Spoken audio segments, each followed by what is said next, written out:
Okay, welcome to another Liquid Bullet Productionz.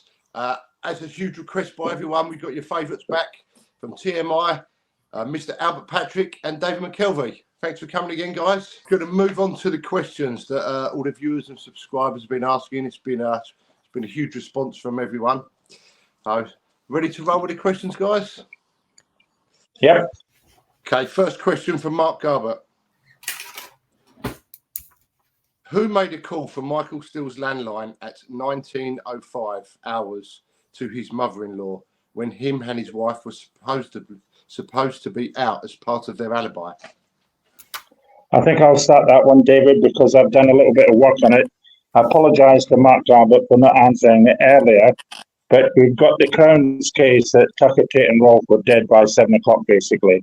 And at 5 minutes past 7, Michael Steele's landline at Angers Green, Oaklands, is used to call Jackie Street's mum's home number.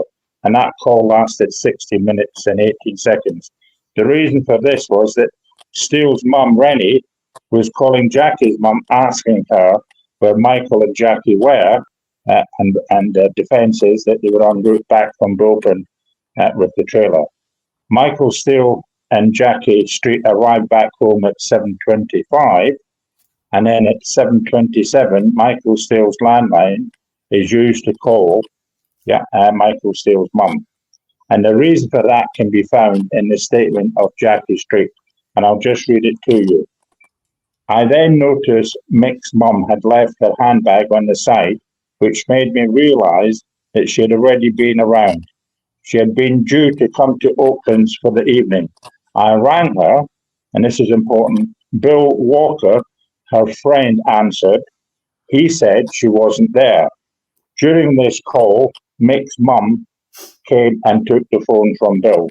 So cutting a long story short, we've got the period where mum travels over to home, and she's there in time to take the call, but it's answered by Bill Walker first. So when there's a challenge about how long it gets from both addresses, I've estimated 6 to 10 minutes. So that fits in with the telephone usage that evening. So basically the answer is in Jackie Street's statement, and she made the statement which is here to the defence team and to the police, Essex police, explaining that situation. So if Mr. Garbett wants to ask me any further questions about that, quite happy to do that, and we can do that offline on an email. Thank you. Can I just add to that just very quickly? Albert's explained the timing and issue, but the bigger point to this is that Jackie Street never gave evidence. She was very unwell at the time. She was unable to give evidence, although her statement was read. But we have spoken to her at length, interviewed her a long time ago. The lady remembers everything even now. Now, you don't remember lies. You remember the truth. You never remember the lies. The detail that she's got in her head that she recalls of what happened that night is still fresh. And, you know, she's very, very believable. I believe I interviewed her. I believe she's telling the truth. And it would have been massively in favour of Mick if she had have given evidence. And also bear in mind the other two ladies, they gave evidence, and I'm sure there'll be a question about it around the TV. They likewise very honest people. So the point of this is these people haven't made this up. This is their evidence. This is the statement they made at the time, both to Chris Bowen, the solicitor for Mick Steele, and also to Essex Police. It didn't change. It's what they said. And so we've got people, very noisy people that we all know of, that are making issues around certain things and picking little bits and pieces out and try and make it into something. It's absolute rubbish. And the answers are very simple, as Albert just explained. Okay, I'll move on to the second question. This one's from Ross McMillan. Are you going to speak to Pat Tate's brother? We tried. I've tried numerous times. And he doesn't want to talk to us, and there's not much more we can do. Okay, move on to the next question from Paul Reed. Can you guys get evidence released from Superintendent Bright to prove they were still alive after 1900 hours? Why is it being withheld? Also, can you get Billy Jasper on this channel? Just 2 questions. Albert, you spoke to Dave Bright. I'll let you answer the first one. Yeah, in relation to Dave Bright, Dave Bright is on a plane on his way on holiday when he gets the call, according to his statement, at 6:30ish, not past 8 a.m. And he's saying to me 5, 6, 7, 8, or no, how many years now? We've got almost 20 years later that it was a mistake. So, okay, but he said it and it's in evidence. So, and also the big question for me is, who was the DC that he spoke to from the drug squad? Simple question. No, that officer needs to be spoken to. So there's lots of question marks around, when the police were actually informed or were aware that Tucker, Tate and Rolfe were dead in the Range Rover down the lane. So, David, over to you for the second part. Well, if I just add to that, the point of this is, right, that Mr. Bright never gave evidence at trial, never made a witness statement in relation to this prior to trial. This evidence came out in a formal witness statement, a Section 9 witness statement under oath. So it's, he's either lying, in which case he's committed perjury, or it's the truth. Now, he says in his statement that he received a phone call from an Essex drug squad detective at that time. Now, that came out as a result of Operation Obtain, which was the Hertfordshire inquiry in 2002 as a result of the Court of Appeals request. So, again, we go back to what I just said about you remember the truth, you don't remember the lie. There it is in black and white. Dave Bright recalls getting a phone call from the drug squad at 6:30 a.m. in the morning. Add to that, Barrington gives evidence, and in evidence at trial, he also says that he received a phone call. I can't remember the exact wording, and I don't want to get pulled up by any noisy people, but I think it was prior to 7 a.m. So you've got 2 of the most senior police officers involved in this case, or not involved directly in the case. One directly involved in the case, Barrington, and the second one, Bright, who's involved in the surrounding cases, the corruption and everything else. Both say they were informed prior to 8 a.m. when the bodies were found by the members of the public. That's the point of this. Second bit, Jasper. I've spoken to Billy Jasper. I don't want to go into any real detail around what has or hasn't been said and what we haven't found, because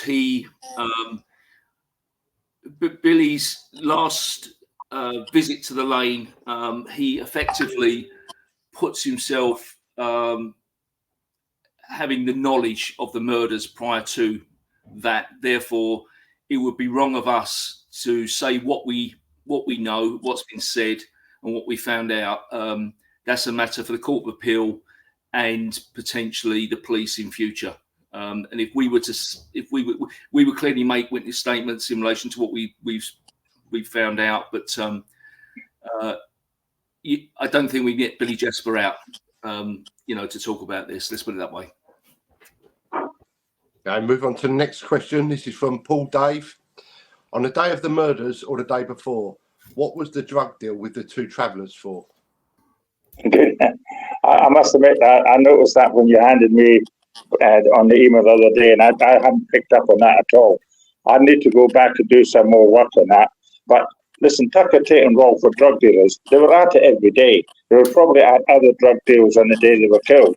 So, yes, they were dealing in drugs with travellers who came from up in Suffolk or further afield in Essex.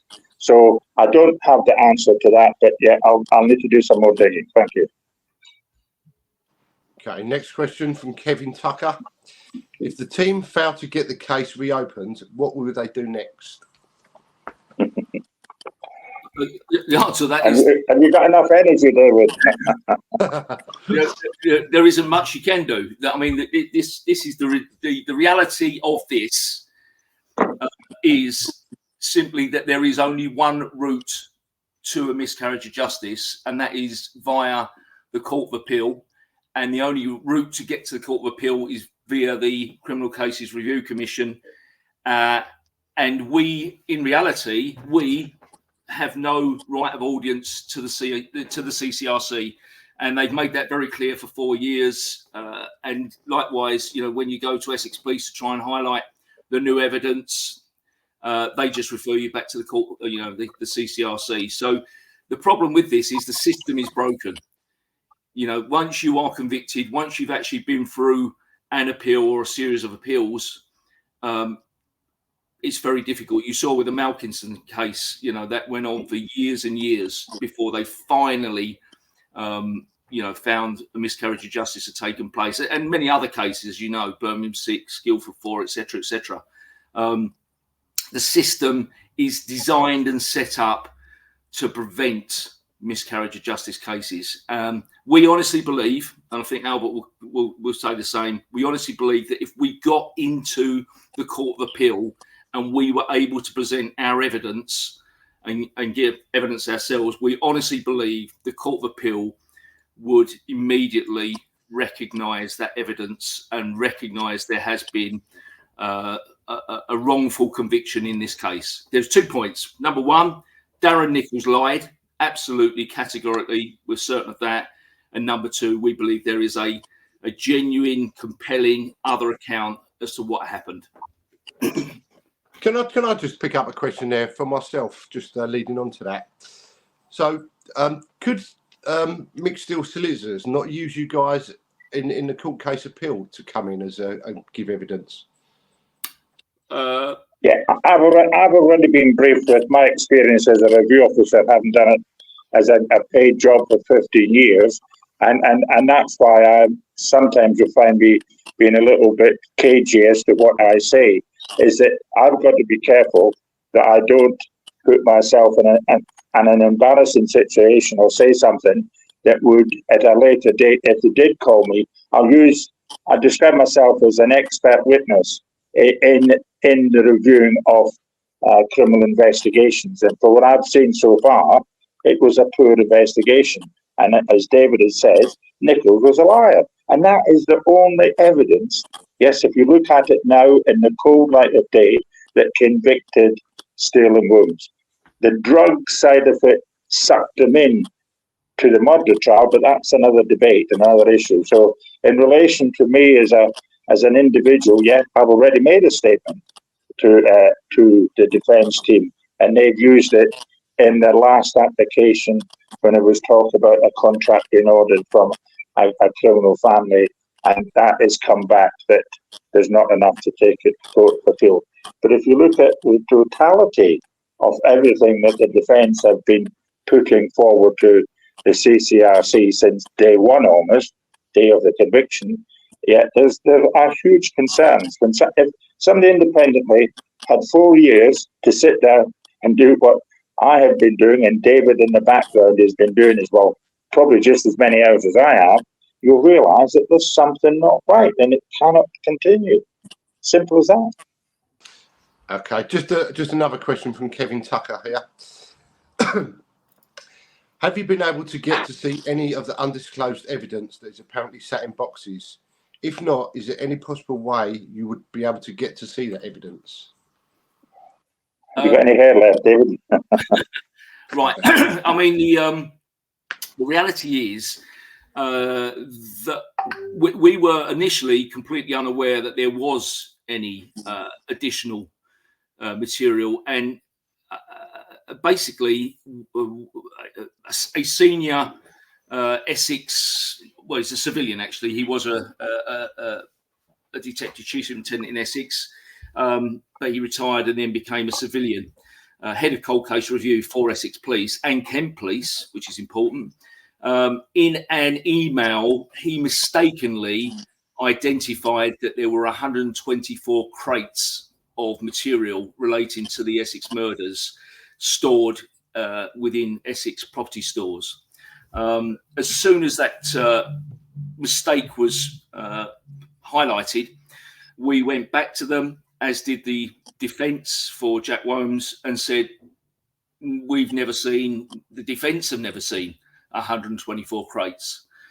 Clearly, there's, you know, I don't know how many crates there were that were disclosed, but probably 20, 30 at most.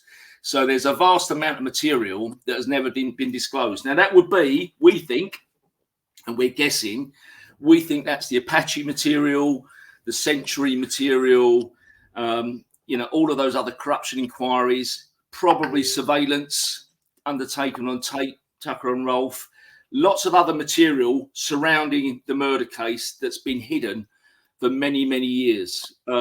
We don't think that all of that has been made available to the court, the original trial as well. So basically what I'm saying is there's 124 crates admitted to by Essex Police. We have written to Essex Police on a number of occasions asking for access to it. That's been refused. And likewise, the defence have made a similar application. Our view is that there should be an application for a judicial review of that material because there's a massive non-disclosure issue in this case, not only around the 124 crates, but in relation to loads of other stuff as well. So the answer is there is a route to getting there. Unfortunately, that route is through judicial review, and at the moment, that's not been tested. They're probably thinning it out as we're talking, week by week, burying some of it. Okay, moving on to the next question by Mike Williams. Is Billy Jasper still alive? Is Mr. D still alive? Yes. Why has Mr. D never been named? And is Jackie Street still alive? Yes. All three are alive. Billy Jasper, Mr. D, and Jackie Street. And Mr. D's never been named. In fact, he was named by that very noisy person on social media who apparently spoke to him. The reason we won't name him clearly is because at the moment there is just allegations that have been made by Billy Jasper, and there was no investigation at the time. Therefore, we are not going to name him because legally we wouldn't do so. Okay, I've just got a few more bit of additional questions onto this one. Jackie Steele, what does she have to say about the new evidence? Have you met Jack Holmes since his release? I know he's not allowed to go public, but why can't you contact DVLA and pay a small fee to release information on the RR, like what happened to it, and is the one that's going around on the internet fake? So it's a bit of a few questions in one there. So the Range Rover, as far as I've actually examined it with a team of forensic scientists, and due diligence was done on the actual Range Rover at the time. And as far as from the documentation we saw and that Sky presented and had investigated, that appears to be the correct Range Rover. So the Range Rover does exist. It's now in private hands. It got sold literally the day after our examination with the forensic scientists, Angela Gallup and Philip Boyce. And I think it sold for about £150,000 into a private collection, if you could believe it. And so that's that one. No, we haven't spoken to Jack Holmes since his parole. And the reason for that is very simple, is he has this very draconian parole condition that he is not allowed to talk to the media.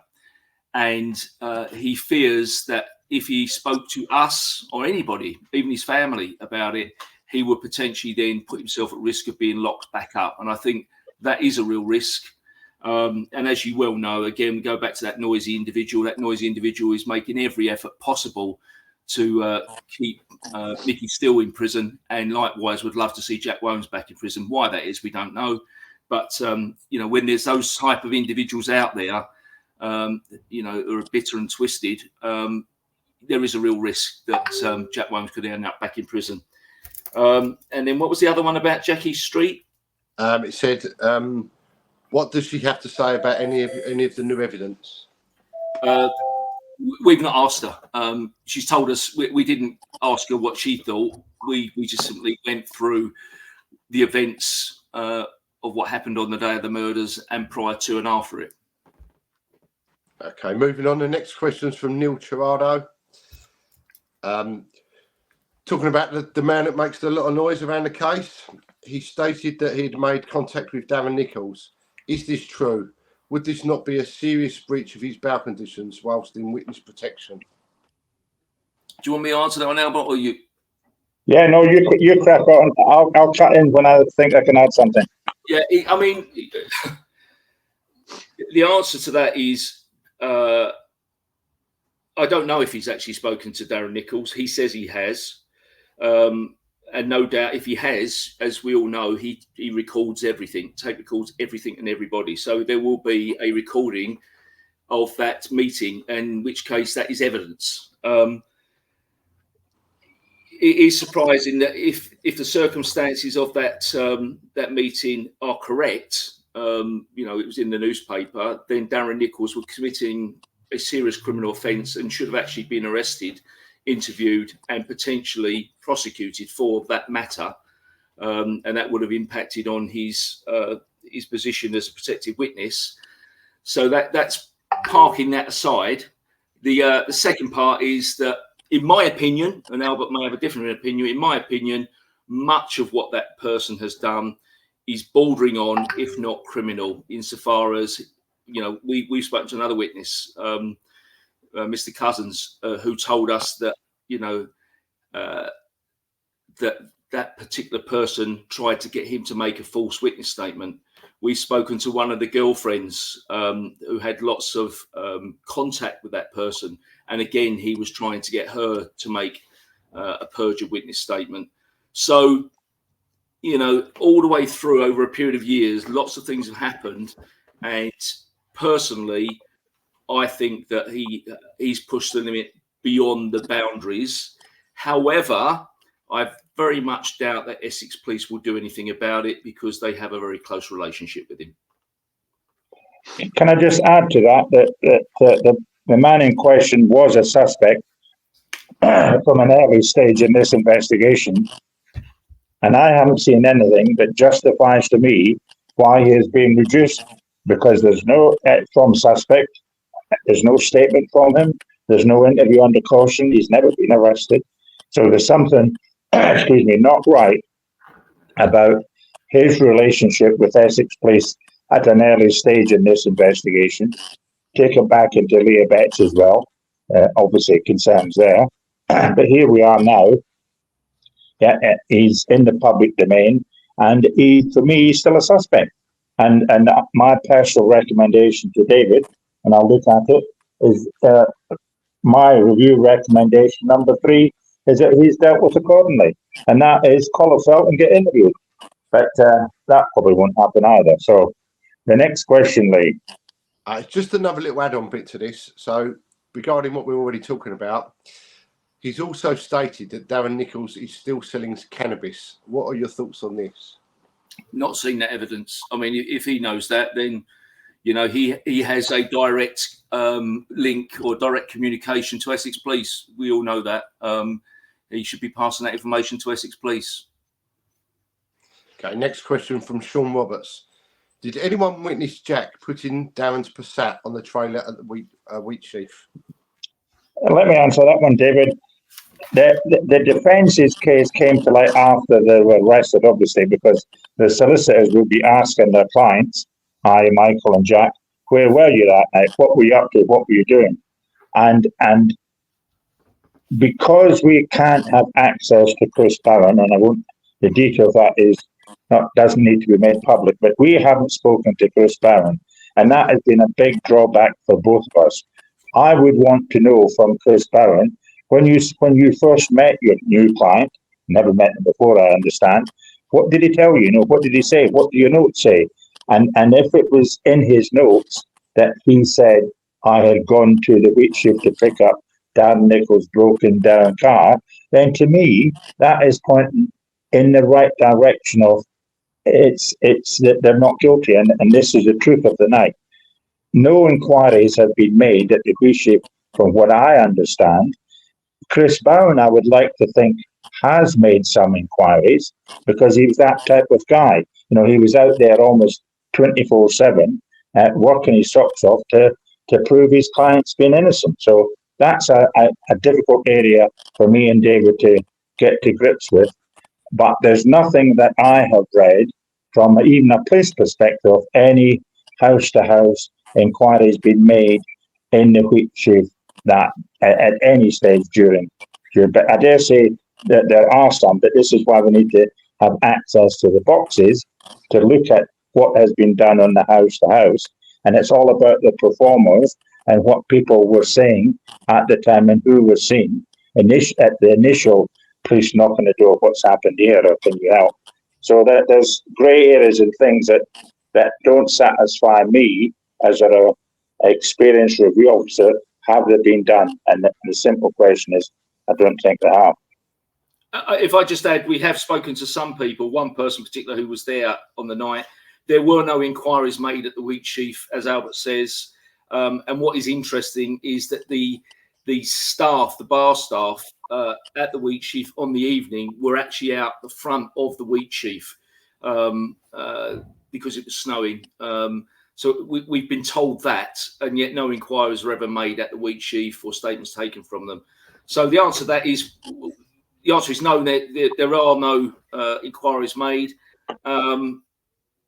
and we don't know whether or not Jack Wome's story about the alibi about the Passat is true or not. The only thing I would say is, who goes, when you talk about Mick still being a very cunning criminal, who goes to commit a triple murder in a VW Passat that's worth about 50 quid, keeps breaking down, and has got an oil leak in the gearbox?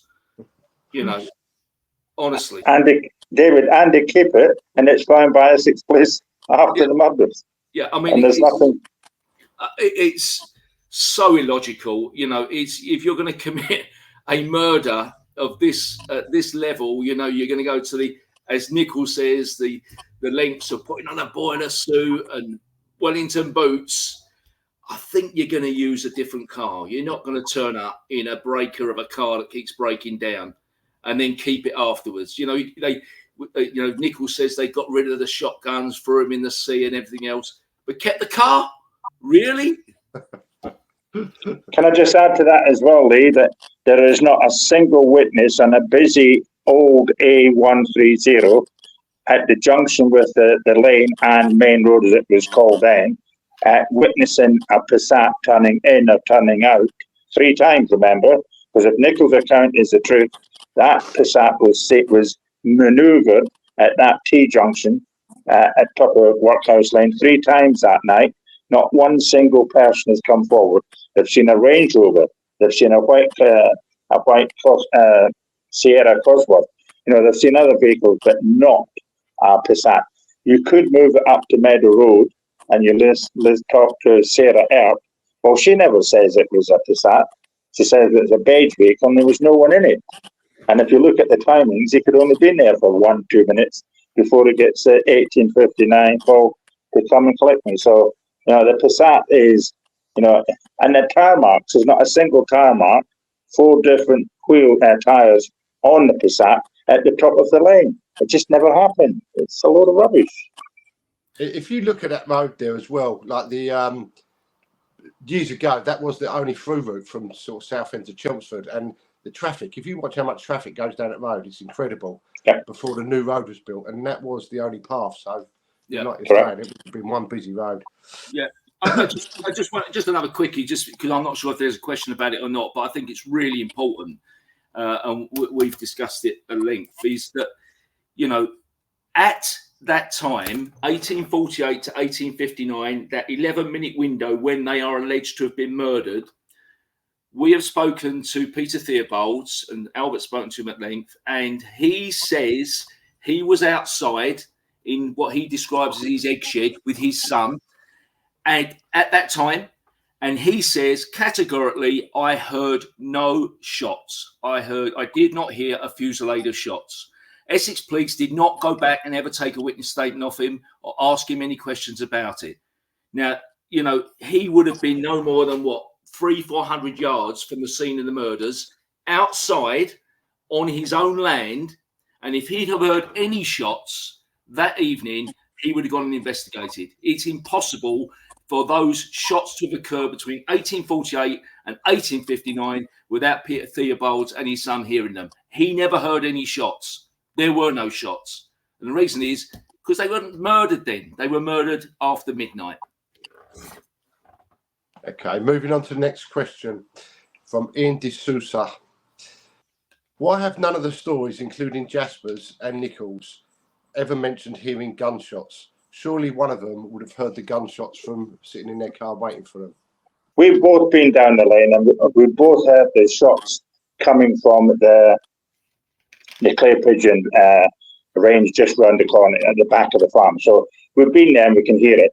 And shotgun noises can make a difference depending on the weather and depending on the topography of the land around where you're at. And if you look at the bottom of the lane where Tucker, Tate and Rolfe were found, shots fired from there, we're more than satisfied. We're heard by Mr. Rogers, which is just over a mile away in the direction of the wheat shoot. So he has heard shotguns that night, a fusilage, gone midnight.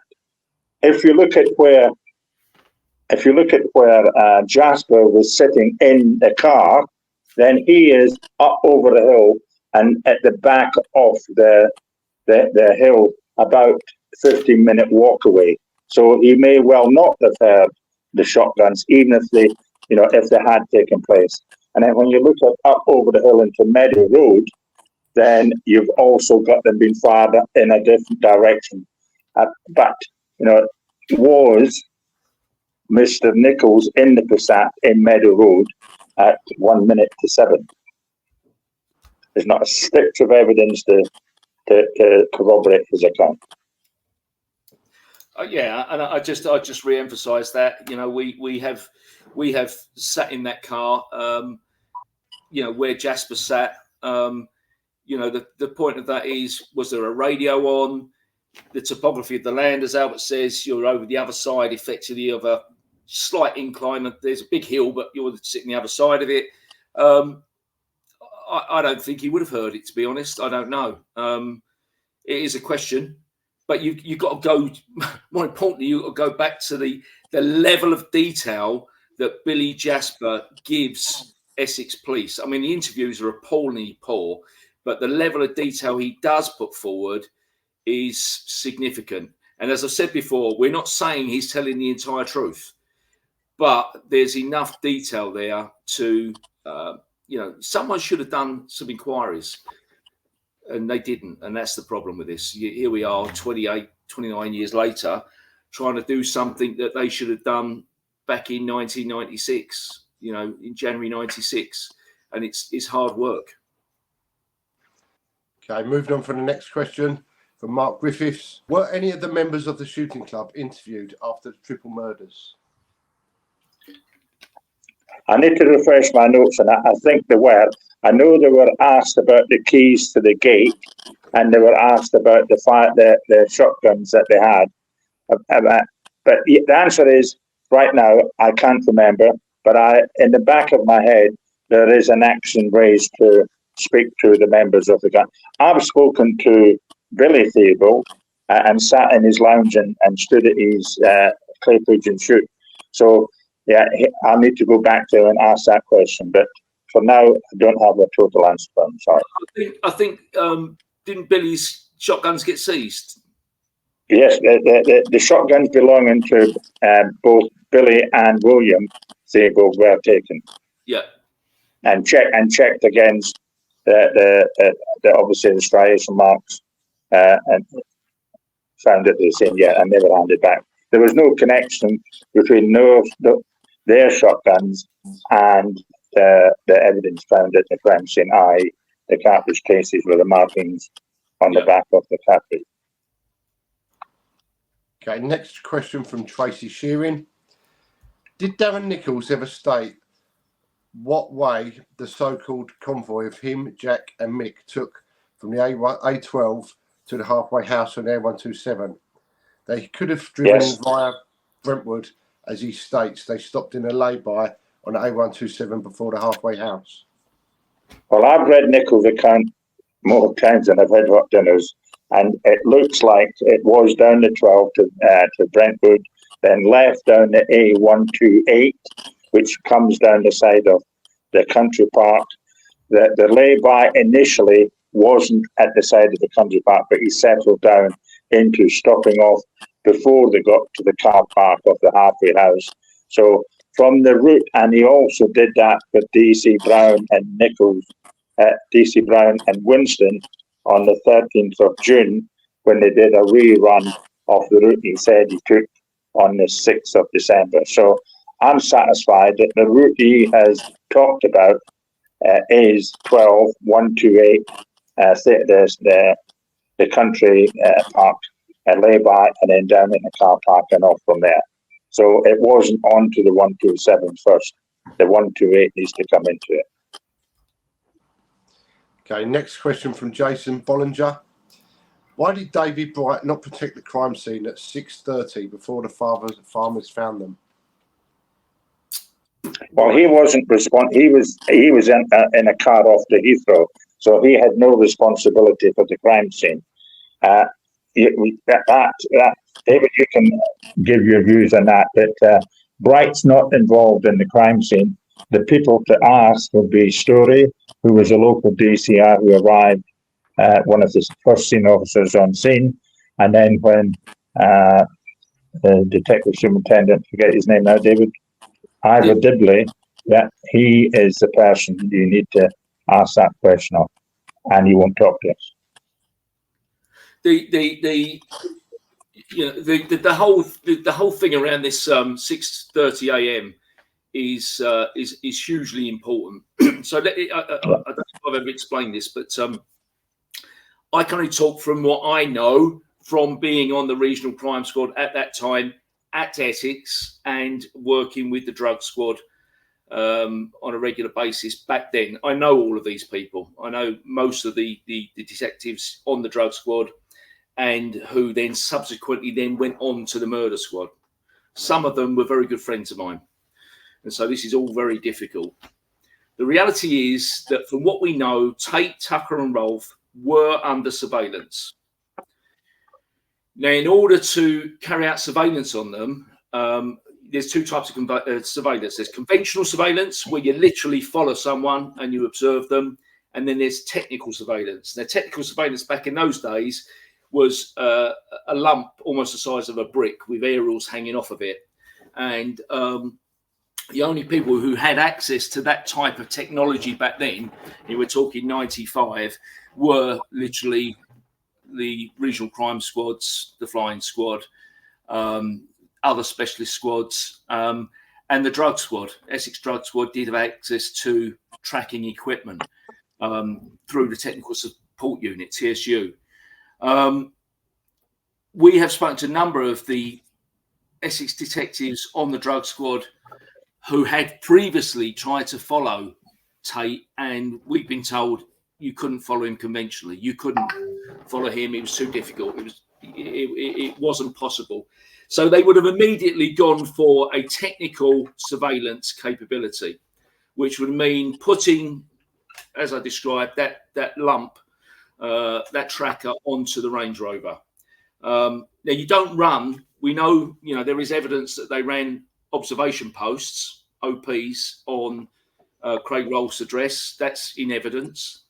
But they say that they then stood the surveillance down. I can't remember which day it was, Al, but they stood it down a couple of days before the murders. Personally, I think there was a tracker on that car. I think that's why Essex Drug Squad officers knew at 6:30 a.m. and called Dave Bright at 6:30 a.m.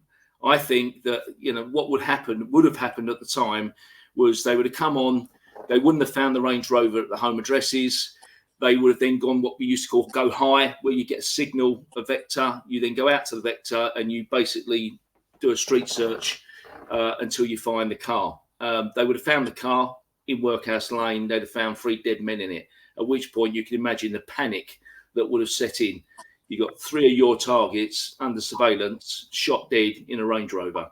That's, I think, what happened. That's my view. There was no evidence of that other than the call from obviously the detective on the drug squad today, Bright, and Barrington's evidence. But that's what I think. That's what I think happened. The other thing around it is there is a check on the PNC, on the Police National Computer, on the morning, Albert, isn't there? I can't remember what time it is, but there's a check by an officer from Essex Police on the Range Rover on that morning, and that's never been explained. And the check is shown as being done at Craig Rolfe's address. That's correct, Albert, isn't it? Yeah. Correct, 6:30 outside his home address. So, I mean, that's completely unexplained. No one's explained that. You know, an Essex detective does a check, PNC check on the Range Rover and shows it outside of Craig Rolfe's address at that time in the morning.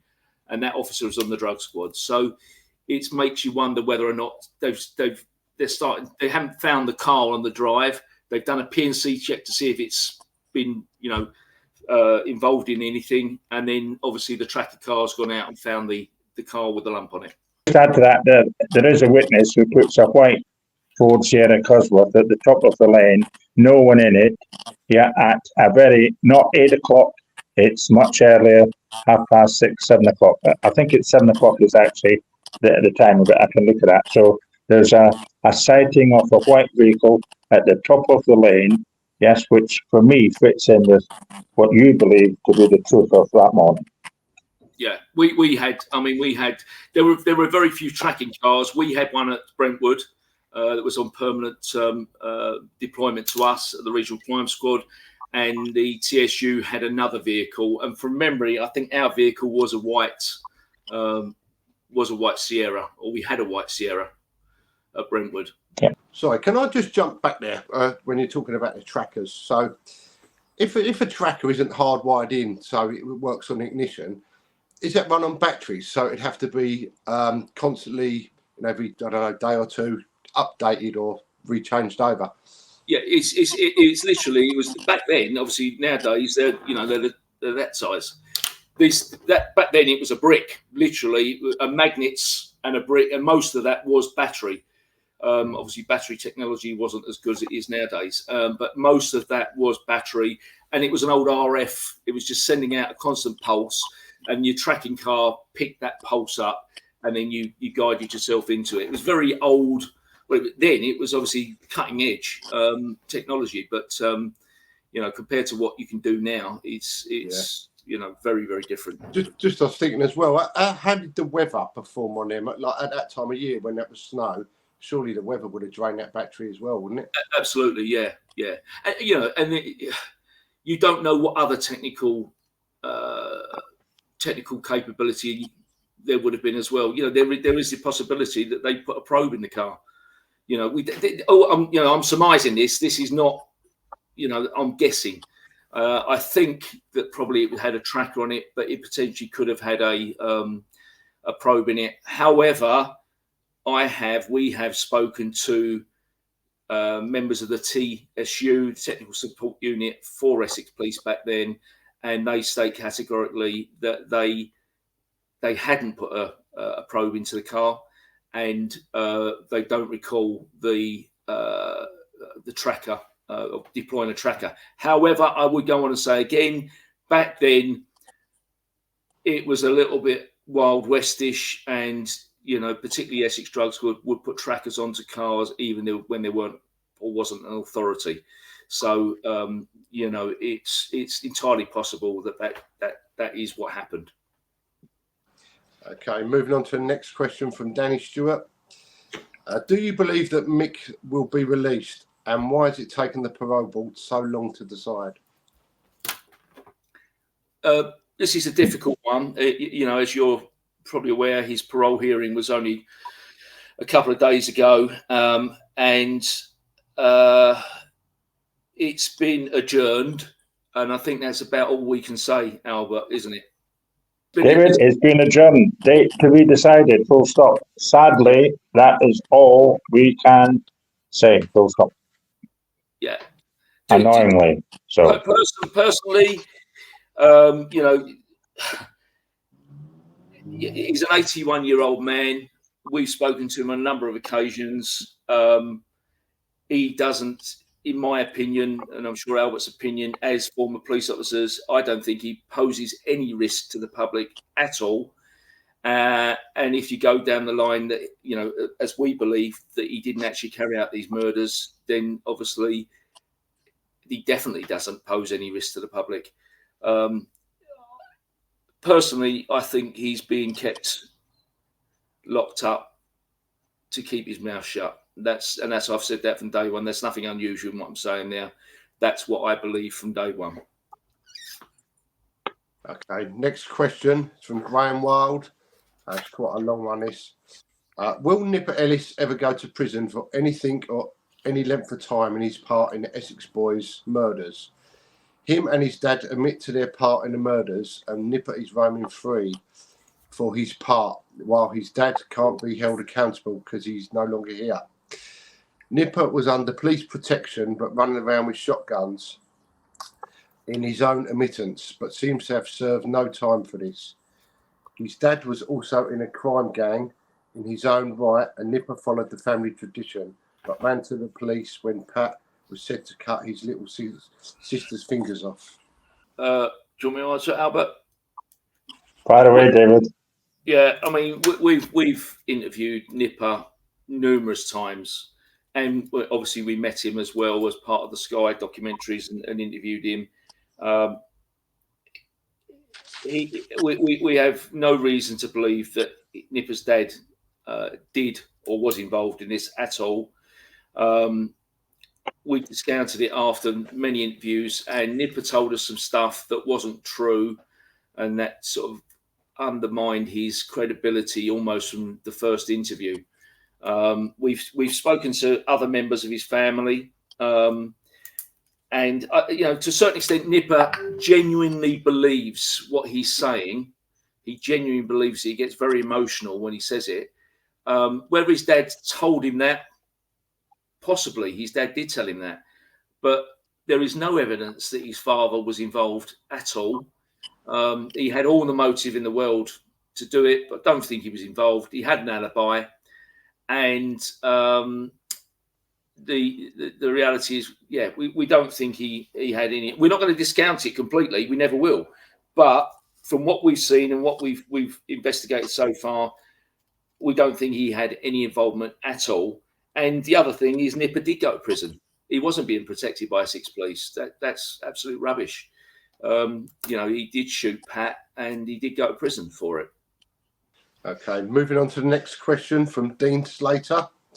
Who do you think shot them? We tend to believe, we're not going to discount anything. However, we tend to believe that the Billy Jasper account is highly likely close to the truth. Not saying it's entirely true, but when you go through every bit of what he's saying, it makes sense. We've gone over and over and over. In 4 years, we have tried to pull it to pieces, and everything stacks up, you know. And the very important thing, I think I mentioned it before, is he doesn't just talk about the murders of Tate, Tucker and Rolfe. He talks about the murder of Nick Whiting, and the information that the evidence that he gives in relation to the murder of Nick Whiting is completely corroborated. We've spoken completely separately to Billy Jasper. We've spoken to the officer in the case for Nick Whiting's murder. We've spoken to surveillance officers from the Met who were on, watched or doing surveillance on the British flag at the time that one of the stolen cars turned up, etc., etc., etc. We've spoken to another Met detective who's, Albert Redding was his informant. That's in the public domain. No, there's nothing in Albert's dead, so it doesn't matter. But when you put everything together, what Billy Jasper is saying makes complete sense. Not everything is correct, but it makes a very compelling argument. Then you add into it and I've got to be very careful what I say here, when you add into it the new evidence, the new witnesses, it becomes even more compelling. I know one particular individual doesn't like the word compelling, but it is. That's the word. It's compelling. And if you stuck it in front of the Court of Appeal and you've got particularly the new witness to give evidence, I think that there'd be a finding of a miscarriage of justice almost immediately, a wrongful conviction immediately. So I think that to answer the question, the story that Billy Jasper puts forward, that he was the driver, he names the people who set it up, and I'm not going to name them here. He talks about Billy Gale, and that's been corroborated now. And he talks about the person who was the assassin, and that's the true. We think is probably the true story. I'll just add to that, David. This is all about, for me, what Essex Police did not do as a result of the account that Billy Jasper gave initially to officers at Forestgate and to officers on the murder investigation. It's called due diligence, i.e. you cannot get away with writing off the Jasper account as the detective superintendent in charge, Ivan Digby, did on his decision log, that it didn't fit with the current evidence, etc., etc. He can't even remember it, and he won't talk to us about it. Yeah, but if we just sat down with him and said, look, this is what decision you made, and look at what's in your Holmes account and on document 196 and what other people were saying about who was responsible, then it fits a damn sight more than Nichols' account, which was a total lie, and the only corroboration was from two witnesses, that one in particular we've disproved is probably just as big a liar as Darren Nichols himself. So Essex Police, sorry, but you didn't do a very good job, and it's never been independently reviewed by anybody since the murders took place, other than me and David over the last 4 years. And you've got to remember, Lee, that the Jasper account wasn't really known about or in the public domain until we started scratching away. 3-4 years ago. It was known about, and again we go back to that noisy person who put it into his book in the very early days, and then covered the whole thing up. But it has been there, but it's not been. No one's ever got a grip of it, and no one's ever looked behind it. And the advantage that we've had is that we know all of those characters, all those people that Billy Jasper's talking about. I've spent years working on them, on the regional crime squad and other specialist crime squads. Albert separately, never worked with Albert in the police, but Albert separately, on the flying squad. Albert, you know some of these people personally. I used to train with one of them. So these are people who are more than competent and capable of carrying out that assassination. And as I keep saying, if Essex Police had just picked up the bloody phone and phoned anyone in the Metropolitan Police and said, hello, Essex Police here, murder squad, investigating Tucker Tate and Rolfs murders. We've got a bloke in custody by the name of Billy Jasper. Number one, fireworks would have gone off because Billy Jasper was an informant, a high-profile, prolific, very trusted informant for the Met Police. Number two, the people he was talking about were all under investigation by some of the most senior teams in the Met. And one particular one, obviously Patsy Clark, was subject to the biggest ever investigation in the Met's policing history, the Brinks Mat robbery. So if you'd have just phoned the Met and mentioned those names, fireworks would have gone off. They would have had people coming down to see them. And importantly, the handler for Billy would have come and given them material that would have shown that he was a trusted source, and would have probably been able to sit down and talk to Billy Jasper and probably got more from him at that stage. It was a complete and utter balls up from beginning to end by Essex Police, and simply we now think, and we can't work out why, but we now think the simple reason why they discounted his evidence was because he didn't take them to Workhouse Lane. When he took them out on two occasions, separate occasions, he didn't take them to the murder scene as they understood it. He took them to all intents and purposes, to a lane miles away, and they hadn't got the advantage of Google Maps and all the other advantages of modern day. They couldn't work out that what he was saying was a simple route across a field or a couple of fields to the murder scene and back. It was that close. They hadn't worked that out, and so they discounted it, and they discounted it quite wrongly. Okay, moving on to the next question from Nick Shute. For clarification on a surveillance operation on TTR that was supposedly called off the day before the murders, was it still active on the day of the murders? And do you think it was possible that the bodies were discovered by the surveillance operatives before the landowners found the bodies? I think we've answered that already, did we? Yeah. The answer is yes. There's no evidence of that. Let me just add to that. There is no evidence of that. But my gut instinct is yes. Why would you call the surveillance off? They were their target. They didn't call it off. Okay, I've got quite a few questions here from Graham Wild. I'll start reading out one by one.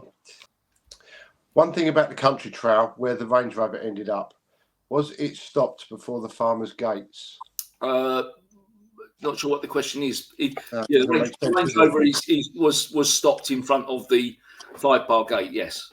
There's a blanket of snow and a set of tyre tracks going through the snow, past the gates and gone into the distance of the gates, and then locked by the time Essex boys' Range Rovers have gone over the tyre tracks already laid down. You've got to be careful of here is understanding what a rut is in snow and in a field, and what a new fresh tyre mark is. If you remember, the farmers went off to feed their pheasants on a daily, regular basis, sometimes twice a day.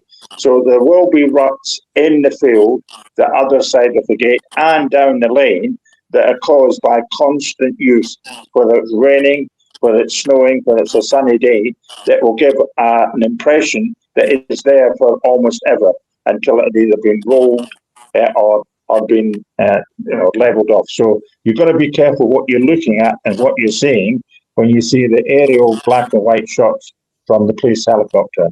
So in relation to tyre tracks the other side of the gate, I do not believe that they've got anything to do with the Range Rover. Yes, the Range Rover that belonged to Mr. Theold, because he was off to feed the pheasants. So he would have been down there in the days before, and his intention was to go down that track to get his pheasants. So, as I said, I don't think the markings and the other. What's important about the other side is, did anybody walk there, and has there been another vehicle that has come from across the fields? That's a possibility. But would they have stayed in the same track, and where did it come from? They'd probably get stuck in the snow and have to be a 4x4 at the very least. So the bottom line is, not exactly what happened down that lane is not, to my satisfaction, totally clear.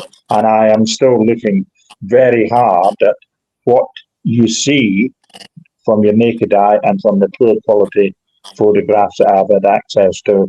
So it's continue even 4 years down. This needs a forensic re-examination. Me and David have argued about this for ages.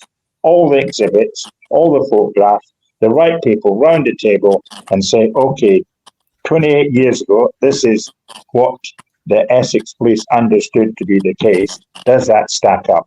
And is there anything else that can be examined that can uncover the real truth of that night? Simple as that. So tyre tracks, be careful about. They can give you the wrong impression. What I would say, Lee, is that we examined the Range Rover. I say examine. We didn't examine it. It's too many years gone by. But we took Angela Gallup and Philip Boyce. Philip Boyce is another forensic scientist, firearms expert, to see that Range Rover, and we spent an entire day going over it. In the Sky documentary, it's about 2 minutes, but we spent the entire day there with Angela and Philip. They are absolutely adamant that there should have been forensic traces in that Range Rover. Absolutely adamant. And they say if Mickey still had been in the back of that Range Rover, there would have been DNA, there would have been fingerprints, there would be something in there that would, fibers, hair. There would have been something in that Range Rover that would have put him in the Range Rover, and there wasn't. What they also went on to say is that there are opportunities now with the advances in DNA and fingerprint techniques and other forensic examination techniques. There are opportunities now to go back to all of those exhibits and to have them all re-examined. As Albert says, a complete forensic review. We have written to Essex Police and we have asked for the material, particularly the shotgun cartridges, to be sent to an independent lab, forensic access, for examination. Not to come to us, nothing to do with us, go directly to an independent forensic laboratory. And with those advances in DNA and fingerprinting, according to the world's leading expert, Angela Gallup, she says there is a potential of getting traces now with the advances. Essex Police refuse to do that. Why would you refuse to do that? Because that could potentially put this whole question finally to rest. Because if Mick Steele, whoever loaded that shotgun, probably didn't load it with gloves. So although they would have had gloves on when they fired the shots, when they put the shells in, they probably didn't have gloves on. So there'll be fingerprints or DNA on those shell casings. And with the advances in technology, you may be able to identify forensic retrievals. Yeah. And Essex Police, if they'd done that, they submitted it to the independent lab, could finally put this to rest. Because it may be that Mickey Steele's fingerprints or Jack Wayne's fingerprints are on that gun. In which case you go, he loaded it. Of course he did it. But they won't do it. And all we're asking for, we've asked repeatedly, is send these to our laboratory, not our laboratory, an independent laboratory, and have them examined. They won't do that. And that goes again for the bottle that was found in the back, the sweet papers, etc. And there is another really important point, Lee, that, we just can't get our heads around, right? How the hell did Essex Police sell the Range Rover? The crime scene. 3 men murdered in the Range Rover, the crime scene, and it gets sold at auction. It gets released and sold at auction. How the hell do you do that? We've examined the cement mixer that's still at Essex property store in relation to the Balkwell case, the Lee Balkwell case. It's still there, and as a result of that, we found incredible new material. Why did they sell the Range Rover? How did they end up selling that Range Rover? It's just incompetence off the charts. Yeah, that's crazy that they'd sell a vehicle like that, and people being murdered in there. Surely you'd have to disclose the history of it before you sold it on, wouldn't you? It's incredulous, to be honest. Crazy. I'll move on to the next question. Same guy, Graham Wild. There's a discrepancy as to the time a phone call is placed on someone's phones that places them either elsewhere or places them on the farm tracks. Or does that mean, is there a discrepancy, maybe? I think he must be talking about Jack Wome's 1859 call, I'm assuming. So just very quickly, just to summarise, Albert knows this in far more detail. The call to Sarah Saunders is 3 minutes 47 or 48 seconds, 1844 to 1848, nearly 1848. The 1859 calls, 2 calls, I think 2 seconds at most, to Jack Womes, or from Jack Womes to Darren Nichols at 1859. The discrepancy is that, according to Darren Nichols and Essex Police, those calls take place in Workhouse Lane. According to the expert David Bristow, who is the UK's leading expert on phone data, cell site, he has said categorically, or as best as you get from an expert, highly unlikely that Jack Womes made those calls in Workhouse Lane. So there is a discrepancy there. But the expert... The biggest point for me on this is that the Essex Police Crown Prosecution, whoever made the decision, didn't allow the defence team to examine Jack Woombs's source mobile phone. And it wasn't until after the conviction that David Bristol was given access to the phone, and he went down the lane and tested it about 70 times at various occasions. And it's a Hockley site that picked up on the call that he is challenging. And when you stand there and watch David talk to you and read his documentation, he's an expert. He is a prosecuting expert been used on lots of high-profile cases around the country. And like me and you, David, pro bono, he has given his time to this case. And the bottom line is that the Court of Appeal sidestepped it and said it wouldn't have made any difference to the jury. But if the jury had heard that he had checked the original mobile phone belonging to Jack Woombs and his expert evidence, it was highly unlikely that Jack Woombs was down the lane, but more likely that he was in the Witchy, then that to me would have put some concerns in front of the 12 jury members who spent ages and ages making a decision, which we believe is the wrong decision. Not their fault. It was just how it happened on this particular trial. The snow that's on the ground had to fall at a certain time of day or night. Judging by how much was there, the snow that fell didn't last very long. I think what he's trying to get at is looking at the time that the snow fell that evening. Unfortunately, there is stuff on YouTube that gives the weather forecast at that time, and also there's Albert. I think you've read it in detail, haven't you? The weather, the actual statement on the weather on the evening, and I can't remember what time the snow started falling, but I think it was about 7 o'clock, wasn't it? 7 or 8 o'clock. Yeah, you listen.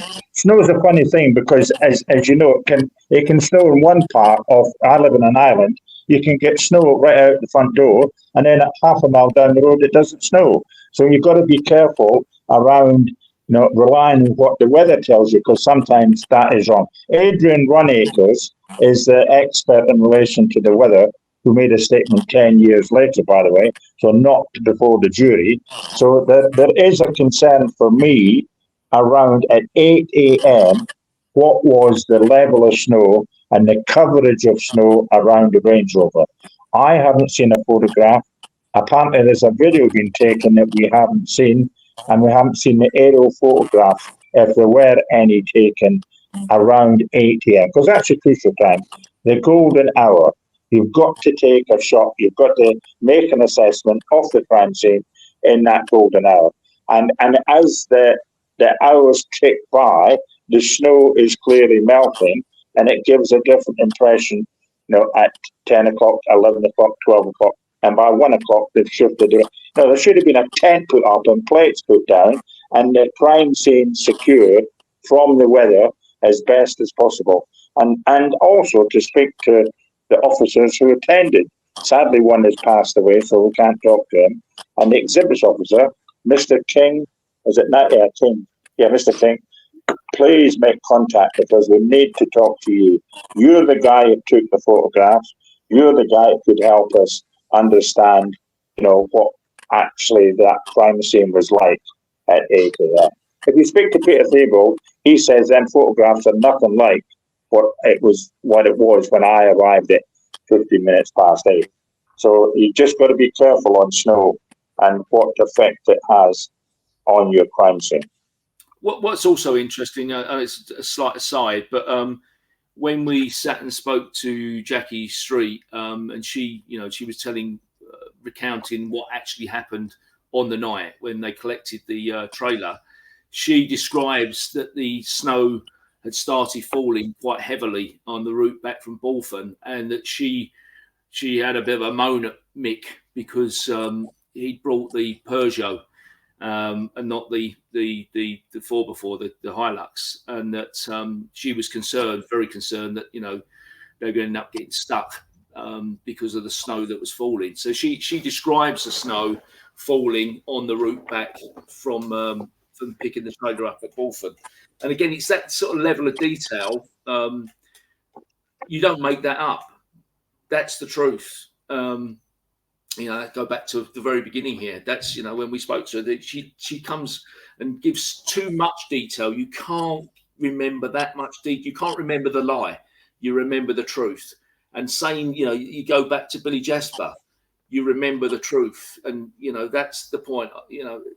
Darren Nichols is a completely different set of circumstances. He made up a series of lies in his first interview 4, which were completely, or can be completely, disproved. And then following that, he was clearly coached. And so his story was always kept on track. And he did create the lie. It would be interesting now to interview him because he won't remember it now. You just add to that one as well, David. The cartridge cases, if they were shot at 7 o'clock, would the cartridge cases have been covered in snow if it had snowed heavily between 7 and 8 a.m. or whenever? And was it enough heat in the early morning sunshine to have melted the snow? So all those questions for me need to be discussed with the exhibit officer and the crime scene manager. But sadly, that hasn't happened. And listen, at this, we'll talk to anybody, David, as you know, and if they're listening and concerned the same as we are, then pick up the phone and we'll have a chat and talk it through.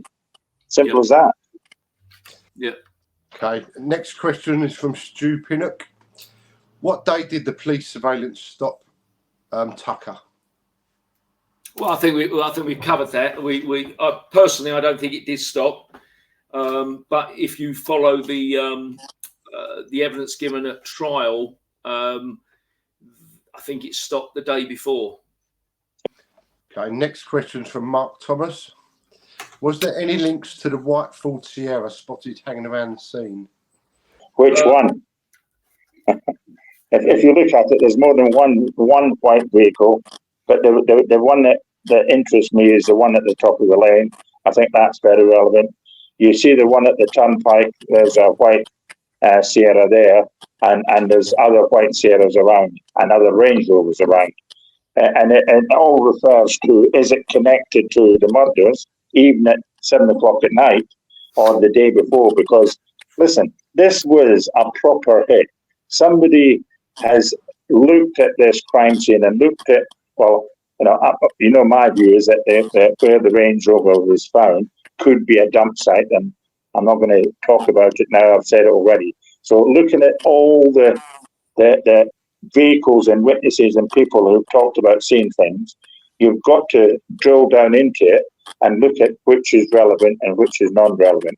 And until you get that key witness who says, yeah, I saw them alive at such and such, and this is my evidence, and we've uncovered some of that recently, it's a very, very complex and intriguing case to review. There's no doubt about that.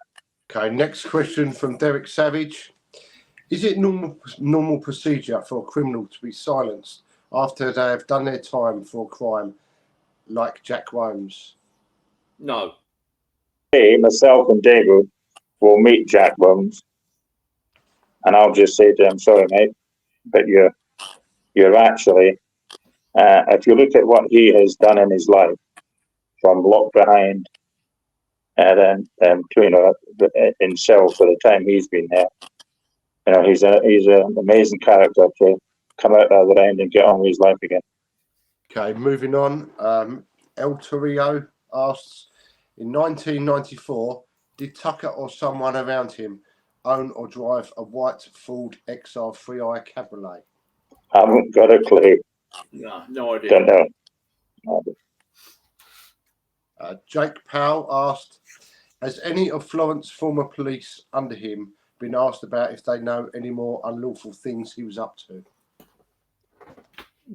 I mean, yes, the answer to that is yes. We've spoken to a number of Essex police officers who have disclosed, well, that's where we found out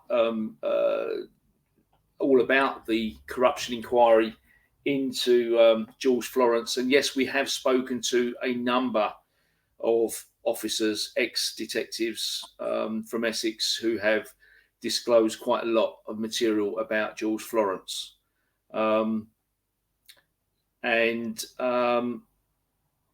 I think we discussed this on the last occasion. The whole thing stinks, and it should all be disclosed. It's quite incredible when you think about it that the deputy SIO on one of the biggest murders in UK history was under investigation for corruption at the time of the trial, and yet neither the police and the CPS, and we've got the letter from the CPS with one line saying, as far as they're concerned, it's not relevant. How the hell can it not be relevant that the deputy SIO for a murder of this magnitude, it's not relevant that he's under investigation for corruption? How is it not relevant that he resigns? How is it relevant that the Assistant Chief Constable of Essex Police has to go and give evidence to a Crown Court judge because 2 major criminal trials have dropped because of the corruption around George Florence? And yet none of that's relevant to Rettendon. It's a complete and utter nonsense. If you go back to the Lawrence murder and the Danny Morgan murder and all the publicity that's come out over the years about police corruption in those cases, and that's not direct police corruption, that's, the smells of this and smells of that. This is direct corruption. There was a corruption investigation that has been covered up by Essex Police into George Florence and his activities. And more importantly, it's Essex police officers, not one, a number of Essex police officers who have told us about his relationship with Donna Jaggers. And that in itself, why is no one investigating that? Jesus Christ, she had a machine gun and 92 or 94 rounds of ammunition. She's involved in the murder of Kevin Whitaker. Her own, Craig Rock's own brother is telling us this. And she's involved in drug dealing. She's in she's in an unhealthy relationship with George Florence, and he clearly lied about the recovery of that machine gun. Why is nobody sitting there going, this is horrendous, this needs to be investigated? Why is Essex Police covering the whole thing up? It stinks. Crazy. Another question here from Sasha Wall. Is George Florence still alive? No. A question from Mace. Is Leah Bett's death involved, in your opinion, in any way, shape or form? Yes. I'll come in with that one, David, if I can. You can end it off. You cannot ignore the death of Leah Betts. Ivan Dibley went on national television and said, stop making the connection with Leah Betts' death because it's not connected. How the hell did he know it was not connected? And if you look at what David has uncovered and I've listened to over the last 4 years, then the person who is making all the noise was involved in the nightclub where the pill was bought and consumed by Leah. So from a review perspective, the Leah Betts death and where his father was, i.e. Paul Betts was that night, needs to be looked at as part of the murder investigation.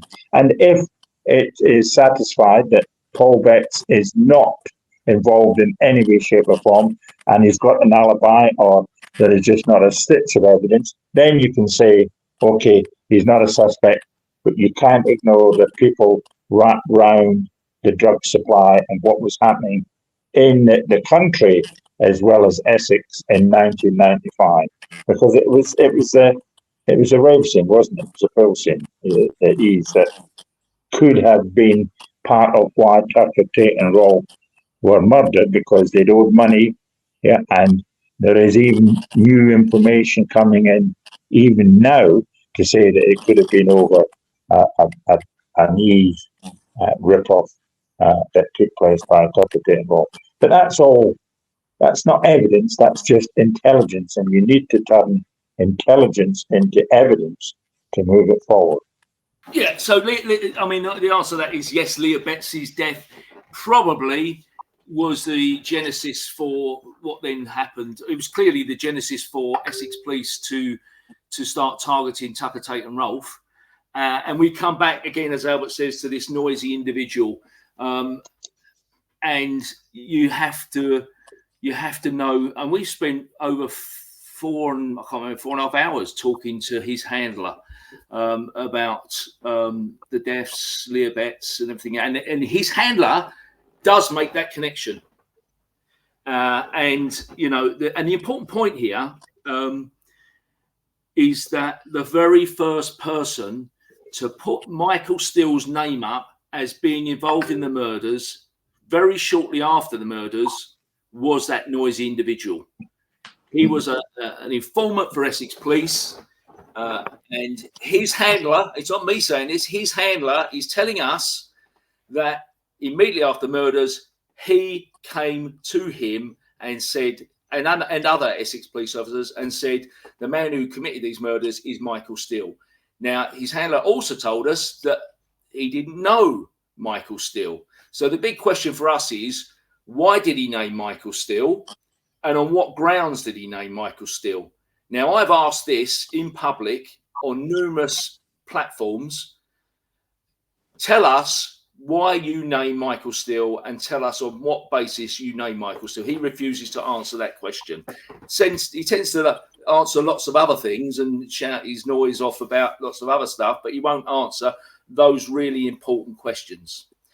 Now, the fact is that there was a second individual who then corroborated that. And again, we've spoken to that individual. His account compared to, because it was the same handler, his account compared to the handler's account is different, very, very different. But what you can see is that almost from day one, as a result of those two individuals' information being put into the system, Michael Steele became the primary target of Essex Police's investigation.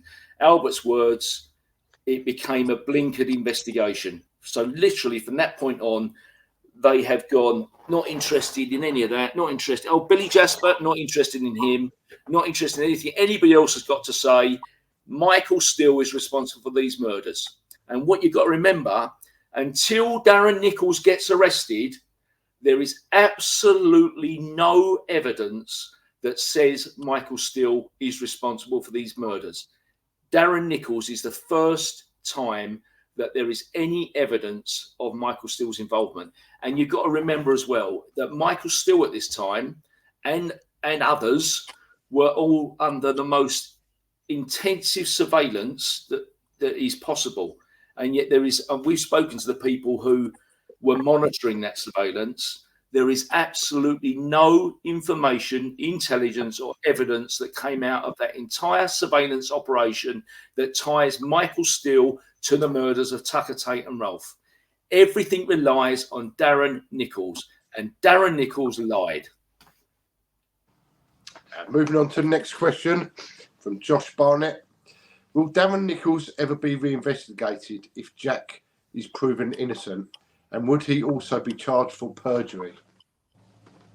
I think the answer to that is only if a focused reinvestigation takes place and that there is independent, new, fresh evidence to support our concerns and the fact that we honestly believe that he lied at trial, and no doubt if interviewed again, he would be his usual self and lie again. So the answer to that is we can't do anything about it.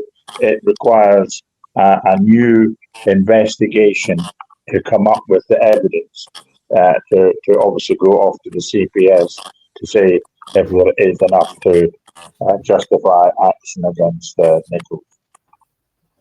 Yes, he deserves to be locked away. Yeah, I mean, the reality is that if you go back to 2002, Operation Obtain, the Hertfordshire inquiry, you had 5 witnesses who made witness statements saying that Darren Nichols had told lies on oath or intended to tell lies on oath. This was prior to him giving evidence. At that time, the CCRC buried that evidence. What should have happened is there should have been an investigation of what they were saying. And, if you base it on what those witnesses are saying, all of whom went on to give evidence at other major trials as witnesses of truth, if you go on that basis, there is clear evidence. There was clear written evidence that Darren Nichols lied on oath at that time in 2002. You know, some of those people are now deceased. But there's clear evidence that should have been followed through at that time, and it wasn't. Again, Matt Blinks asks, Colton Leach says he was pulled in and questioned for the murders as a suspect. Is this true? no. I can say that he went voluntary to the police station and was asked to do certain things, and we've raised that already. So yeah, it wasn't as if he didn't have contact with the police. He did have contact with the police, but there's no evidence that he was cautioned, made a statement, or interviewed under caution as a suspect. So yes, he did have contact, but there is nothing that I have seen, that adds to what I've just said. Okay, next one is from JJ. What do you think they were doing if they were alive after 1859? There is the $1 million question. That's the question that everybody keeps throwing up, and the answer to that is we have got no idea. You know, they could. You know, there is the question of the VW Polo. Someone collected the VW Polo, you know, from the garage and dropped it off up at Southend. Now, the likelihood is it was Pat Tate. You know, we've got witnesses who saw Craig Rolfe at the Carpenter's Arms after 8 o'clock. One original witness who gave evidence at trial, and a new witness who puts Craig Rolfe with a second individual who is unknown at the Carpenter's Arms. There are other sightings of them, and then of course you've got the sighting of the three of them in the Range Rover after 11 o'clock up at Rettendon at the Turnpike, and that's by three separate witnesses, completely independent witnesses. So they appear to have been moving around, and you always keep getting this noise about the telephones. Please ignore the telephones. Pat Tate's telephone data was corrupted, right? It was stopped. There is the version of Pat Tate's, version 2 we call it, of Pat Tate's telephone data finishes at the Sarah Saunders phone call 1844. And according to Essex Police, there were no phone calls after that. Absolute rubbish, right? Tucker's phone was an old analog phone and could have received calls. If the calls were made and received and answered, it did not and would not have shown up on Tucker's telephone data, right? So, and we've been told by someone very significant within Essex TSU that there was a third phone that was delivered to them, which was potentially Craig Rolfe's phone. We've not been able to corroborate that, but the source is very, very, you know, significant. So all of this stuff around the phones is you need to a certain extent discount it.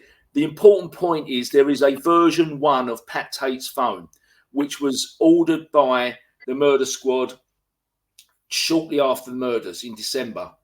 That version, we believe, and no one's ever seen it, it's never been disclosed, it's been buried and hidden. We believe that version of Pat Tate's phone, version 1, will show that Pat Tate was potentially alive, may show cell site data where he actually was after 1844. Essex Police refused to disclose it, and nobody's ever seen it, including the defence. And that's really, really important. Just my view on what you just said there, David and Lee. Listen, the drug dealers, right? They're up to criminality. They do things that me and you would not even dream about. Think about burner telephones. You know, there's got to be communication between, if there was a drugs deal taking place, they're not going to be using their own mobile phones. I can assure you of that. So have the burners been taken from them when they were killed? And if you look at also, even with Jasper and Mr. D, you know, there was a phone there. Was that a burner phone? Don't know, because you know that hasn't been examined or investigated. So the drug dealers, they do things that are not the norm.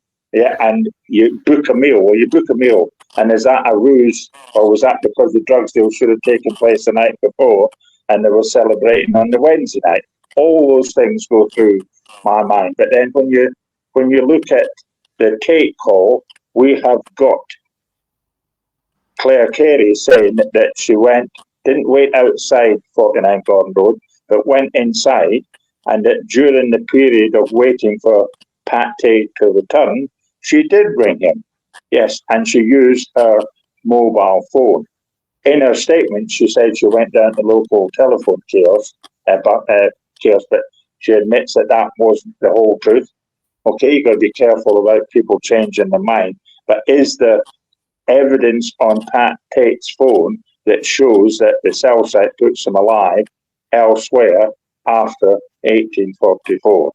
And those are the reasons why we need access to the 124 boxes, because if nothing has moved and been put away correctly, that should still be there. But that needs people with the experience and knowledge of how the Holmes account works and how the investigation procedures are taken place by police as it was in 1995. I've got that experience and I've reviewed it for 15 years, and I'm quite willing to sit down with anybody to go through those boxes pro bono to uncover the real truth of the 7th of December. Here's a challenge, Essex. You got a free cop, ex-cop, won't help. Can I just add, there's two other points as well, Lee. One is that Essex Police, they were aware of telephone intercept capability. They did use burner phones, and they did use telephone kiosks. One of the telephone kiosks that was used by Pat Tate was at Timberlog Lane, right? Now, that's massively important because all of his dirty calls, shall we call them, were going via that Timberlog Lane telephone box. Quite incredibly, despite the defence asking for it numerous times, quite incredibly, Essex Police allegedly failed to get the telephone data from the Timberlog Lane phone box. Why? They knew he used that phone box, and yet they failed to get the list of calls that were made to and from that telephone box. You go back to, did they really have it? Or did they deliberately not get it because they knew that it would cause them problems in their case? That's the first point. The second point is we have a new witness who, and it's again very difficult because I don't want to put them at risk, but we believe we know where the shotgun and the burner phones went after the murders. I'll leave it as bland as that. Okay, moving on to the next question from Ricky Harris. Could George Florence and Paul Betts be involved in the murders somehow? Well, you need to look at motive for George Florence. You never know. We can't ask him his past. But I wouldn't ignore it because of his background. And Paul Betts, me and David don't believe that is the case. But he's not. He's out in his car driving, or if the murders took place around midnight, he's out in his 4x4 having dropped off his daughter, if I remember rightly. So he's in the area of the murders, but at the 7 o'clock time, he's in front of a camera doing an interview. So from the Crown's perspective, 100% no way. But from the defence perspective, yes, he could. It's simply yes. And I wouldn't ignore that. And he's passed away. He went off to Scotland. And we can't ask him either. So for me, it's one of those, you keep an open mind, but David doesn't. I think you know him, David, or knew of him from his time in the Met. Listen, if you look at his interview, you can see the anger in his body language, and you can see the concerns that he's lost his daughter. But it was too quick. How on earth would he have the contacts and all the background to that within the space of 2 weeks to organise a triple assassination? And which one of the three was the target? From his perspective, he probably didn't have a clue who the three were. You got to remember, you keep seeing all this rubbish on social media about he was a firearms officer and he was this, he was that. You've got to understand, Paul Betts was a community inspector at Sleepy Hollow, Upminster. You know, he wasn't running SO19 or running around with guns. He was a community policeman. And you've got to remember that the relationship between Essex Police and the Met wasn't great and never has been great. You know, the Essex Police are not going to go out of their way to fit up or assist someone like Paul Betts, a community inspector, to murder 3 men in cold blood. It don't sound right. And you know, how would Paul Betts, a community inspector, get 3, you know, drug dealers down a lane for them to be murdered? It's just, it doesn't make any sense at all. And I keep going back to, you know, what Billy Jasper says makes complete sense. And that is that is what we believe is probably and highly likely the true version, or very close to the true version of events. That's what's got to be investigated properly. Okay, next question from Barney Boy. Did Mick still produce a petrol receipt to prove he was elsewhere? No, he didn't. His lawyer, Chris Bowen, went and made that inquiry, and Chris Bowen got a copy of the receipt, and that was produced at court and lost by Essex Police at court, if you can believe it. But it was Chris Bowen, and you know, again, I've heard that particular noisy person making comment about Chris Bowen. You know, Chris Bowen was a solicitor, for God's sake. He's not going to tell lies for, you know, Mick Steele and put his entire livelihood and his freedom at risk by making up a story like that. It's a complete nonsense. He went and got a copy of the petrol receipt and he produced that at court. Unfortunately, he didn't get the original. I think that's correct, Albert, isn't it? The original never got correct. Correct. But again, you know, there's significant evidence there that, you know, as Mick Steele says, he wasn't in the Hilux. He was in the Peugeot. His wife, his partner, Jackie Street, she says, we were in a Peugeot. We weren't in the Hilux. So again, you know, it just shows that Darren Nichols told lies. Okay. A question from Dave Wilson. Have you or anyone put in any investigation into this case been threatened in any way, shape or form? Yeah, the wife threatened me. She says she's had enough. Actually, when I agreed to do this 4 years ago, I said a year and a bit, and that'll be it. But sadly, it's 4 years and a bit now. Yeah, threatened by people. Well, listen, we don't supply the evidence. We went there. We don't know what happened. 100% by, yeah, I was a witness. I did it. So I've got nothing to worry about. David, you're getting a bit of stick, so I'll let you answer from your end. No, I mean,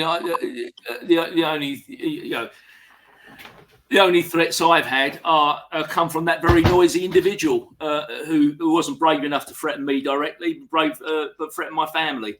But that's all been reported to the police, and the police have got a number of allegations against him. They've not done anything about it, but then I don't expect them to do anything about it. And has he got the capability to do it? I doubt it. But it's all recorded, and anything did happen, they're going to go and look at him immediately.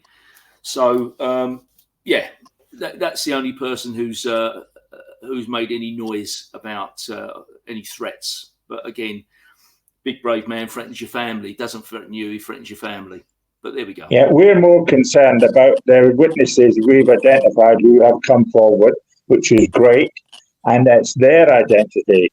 If it ever did become known, there would be a very serious threat. So can I assure you and your subscribers, there are crucial, key, important witnesses have told David and me, what they did and what they saw in relation to the Retterton murders.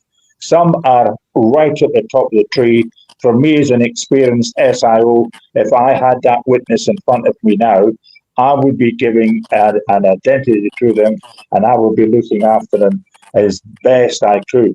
So, and so you've got that level. You've got the middle level who, yeah, you could probably do without them, and down the bottom, we're not quite sure if it is the truth and are they adding to it. So you can grade your review witnesses the same as you would do a murder investigation. But the persons who would most certainly be in danger if their true identity became known are the ones who have given us really powerful, strong, new evidence. Please listen to that. Strong, new evidence. And I would re-emphasise that, probably 80%, 70-80% of what we know we've never disclosed, and we wouldn't disclose those individuals. If you go back to that noisy individual, we interviewed his handler, blimey, very early on, 3.5 years ago. We kept it quiet. We never told anybody about what he had said to us, including him. So I think it came as a bit of a shock when we started asking questions about it. But the reality is we have got significant evidence that we cannot disclose publicly because it would put people's lives at risk. And, we go back to who are we talking about? We are talking about some of the premier leaders of organised crime in the UK. So, you're not these are people with more than enough capability to carry out any murder or assassination, corrupt police officers, corrupt the judicial system. So there are significant risks. Okay, we're starting to wind it up there, guys. Thank you ever so much for coming on and doing the questions and answers. Much appreciated.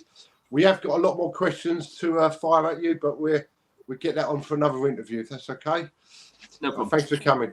All right, see you later. Thanks, Lee. Take care.